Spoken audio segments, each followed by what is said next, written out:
press live, and then I'm just going to wave you on. Here we go. Ready?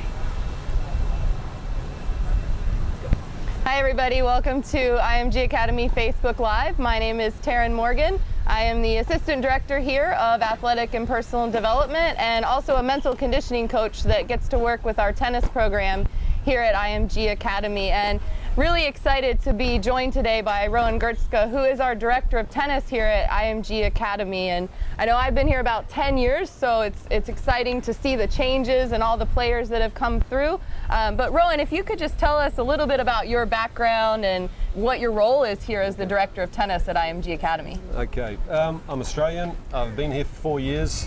The Director of Tennis encompasses the full-time program, the weekly program, the adult program, and the pros that are coming through on a weekly program. So started in Holland. Before I moved over here, I was the Director of Tennis.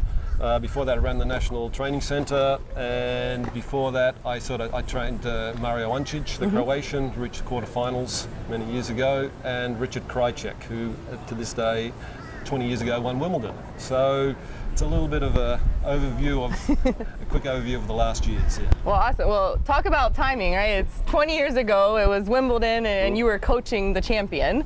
So tell us a little bit about how that was. What was the experience like? What was his preparation like leading up to winning a Grand Slam tournament like Wimbledon? As you know, it goes over many years. Yeah. I mean, we had Boris Becker came in at 17 and won it straight out of the hat. So Richard had been building up. He was, over the years, people thought that he should win or had a good chance of winning Wimbledon. We had some struggles, lost some first round matches. Got to the quarterfinals, changed tactic. We used to stay in a house that didn't work. Then we stayed at the hotel. So it was over the years, it was him trying to improve his game on grass, which is some people know, some people don't know. He didn't feel very comfortable because he didn't move very well. He slipped and was sliding because the grass was different then than now, and had probably a bigger issue with the movement and probably the returning game. So we worked on his game over years, but leading up to Wimbledon, that year when he won, he had a little sort of hiccup at the Rosmalen tournament. Didn't play well. Didn't at one stage said, I don't think I'm going to play Wimbledon. So we had a little it was intense discussions for a few days where basically I said, if you're going to not play Wimbledon, maybe you should take a long holiday. So anyway, as he decided, we started preparing, just sort of trying to get his confidence back and trying to get his mindset and trying to build up and get ready for the Wimbledon, which is, as everyone knows, is the biggest tournament, and I believe was the biggest chance for him to win a Grand Slam. So you're there as his coach sitting in the player's box. I mean, when you're watching the matches, what are you looking for? What are you noticing? How's that experience even for you? I mean, are you more nervous than him on the court, maybe? Yeah, you are nervous. I mean, I looked a little bit stoic, or I didn't show too much emotion. You try and, everyone's a little different. But leading, like I said, the first round matches was a little to see how he was going to go, because he was still carrying a few scars from probably the weeks before. So it was more trying to come out with a positive attitude, be aggressive, use the fist pump, just try and have a lot of good positive energy coming out and stick to his game plan and stick to what he does best. So that's what I was looking for, and it was like trying to just build up his confidence. So once he got through one or two matches, you could see that he grew in confidence. So I was looking for that on grass and just execute and play his strengths. And for him was, okay, hold your service games and then let's see what we do with the rest of the game. And when did you kind of start to realize he really had a chance to win it that year? I know you said it was tough beforehand, the first couple rounds it was feeling it out, but then now we're starting to see that this is possible. So when did you get that feeling? Okay, he had to play Pete Sampras, who he liked to play. I'm not saying he beat him a lot, but he had a good record against him, and I know Pete didn't like to play him. So that was okay. Pete was reigning champion, so Pete was the favourite. But we sort of knew that if we can stick to a game plan and stay strong mentally and make it as difficult as possible for Pete, because I know he didn't feel comfortable playing against Richard. He got through that match, played well, returned well, passed well with the backhand, and that he grew with confidence. And he had Michael Stich, another former champion, who was also for him he felt, he had a tough time beating. He had beaten him, he'd lost to him, but his game, he didn't feel comfortable. Sure. He knocked off Michael Stich, and then kind of started rolling. Yeah, things started to change. Goran Ivanisevic lost to Jason Stoltenberg, and Goran had a winning record against Richard. Okay. So then it started to change. Then he wasn't maybe 40-60 chance. It was more that people started talking, okay, this is a big opportunity now. So the pressure, the expectations changed there. So I can only imagine, and I'm sure the people at home can imagine, sitting there and it's match point and he wins it. Yeah. What was that feeling like? I will say right now, it was, first of all, it was a bit of a relief. Because it was, of course you're happy and inside you're jumping around. But first of all was because we thought he had a chance to win a Grand Slam. Expectations that he should, that he hadn't sort of gone that extra step or gone far enough. And I think it was more that he proved to himself, and it was a little bit, in a way, monkey off the shoulder. That, that he'd actually, what he'd set out to do at one stage. That and I see, we see that. There's a picture. Looking good there 20 years ago, too. Sort of hanging in. I don't think there's much difference. Well, thank you. Yeah. No, I saw Richard when I was at London, so we had a dinner, the management company. We had people there, so it's a good celebration to go back 20 years. And as you think life goes quick, but then or slow, and then when you look back and you say 20 years ago, it was 20 years ago. You're a bit like, wow, things do, and it's not a cliche. Things go really fast in life. And so when you think about, there's always pressure in Grand Slams in any tournament, really, for a tennis player. But what is it about Wimbledon or Grand Slams that brings so much more pressure to these players when they're out there competing? Well, you have the four. Wimbledon, I feel, is the biggest, most tradition. 5 sets. It's over history. It's been you want to win the Grand Slam. Okay, everybody dreams about that. Yeah, one. That's the big dream. All right. So when you finally get there and you're playing at the Grand Slams, and then you start to get into the position that, okay, I'm just not going there and turning up. I'm competing. Right. I'm getting deep in the tournament. Yeah, you're one of the top players in the world, and there's not too many have the opportunity to get there. So it's just, and you're on the world stage. And Wimbledon, with its tradition, some of the other tournaments they've changed, but centre court at Wimbledon, they've done the roof. The grounds they've extended and added, but the centre court, it seems compact in a way. It seems very close, and it just feels really special. Interesting. Okay, awesome. So the finals are coming up this weekend, and I think they are set now. So we have Serena and Kerber, and then we have Raonic and Murray playing. And so, what do you think are the keys for who's going to win in the men's and women's finals this weekend? I think, for me, Serena. She executes her game. I know probably the last couple of Grand Slams, it's been a bit of an upset when she lost. Right. I think she's going for that record. But I think if she just handles her nerves correctly and looks like she's sort of got over that, and then she's playing really well, I think on the grass, I think she's going to do it. Tough to beat on grass. Tough to beat. Kerber, who's great counter attacker, moves well. I'm not sure, can she hit enough balls back to make the rallies go a bit longer, what happened as in Australia. So I'm going for Serena. Okay. And what about on the men's side? Men's side. Or gentlemen's side? On the gentlemen's side, I would say, watching today, I'm going to go with Andy Murray. Okay. I do believe, even though Raonic is playing great, he played a great match today to beat Fed. He held on to that 4th set when Roger had a lot of break points. He's got a big serve. I think statistically he's the number one, percentage winners on first serves in.